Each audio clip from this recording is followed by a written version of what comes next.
කියලා තින්නේ මගේ කවර් නෙවෙයි පුළුවන් නම් ගෑණිවත්තරම් ඵලයන් කියලා මට අයියේ සින්දු සිංහල කියන්න පුළුවන් දෙමළ කියන්න පුළුවන් අරබික් කියන්න පුළුවන් හින්දි කියන්න පුළුවන් ගාථා කියන්න පුළුවන් කවි කියන්න පුළුවන් බොරු කියන්න අවුරුදු 15ක් බැදලා ළමයි හිටියේ නෑ සුදුහාමනේ කිව්වා මං යන්න සිස්ටර් කෙනෙක් වෙන්න දුන්න කනේ බර පටාන් හර ඌගේ වයස අවුරුදු 6යි ඌගේ මාසේ පටි ලක්ෂ 8යි තාත්තා ආපු ලෝඩ් කරපු විදිහ ඌට කරන්න දෙයක් නෑ ඉතින් ඌට තින්නේ අමාරු වැඩේ කරන්න විතරයි කවදාද ගෑණික් කරන්නේ මම හිතුවා කවදාද ගායක වෙයි කියලා මං අයියේ පට්ට හොරෙක් හැබැයි අයියේ මම කෙල්ලෙක් වුණා නම් අයියේ මට ඒඩ්ස් ඇදිලා හොඳේ මේ CD කොච්චර කරලා තියෙනවද?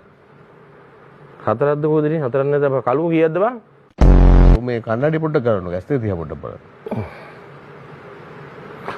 වා සෙක්සිද නෝන මෙයා නිකන් මේ දැන් මෙයා මගේ දැප ගන්නවද කොයිද? මේ ඔය වයසට එන්නේ නැද්ද අයියේ? තාමර අයියේ කොහමද මුකුත් තියනවද? වරෙන් වර කියන ගාමු වෙන රයිට් රෝගේ. මෙන්න කෑල්ල දිනා ටින් ටොං ටින් බලුවා වැඩක් නැහැ.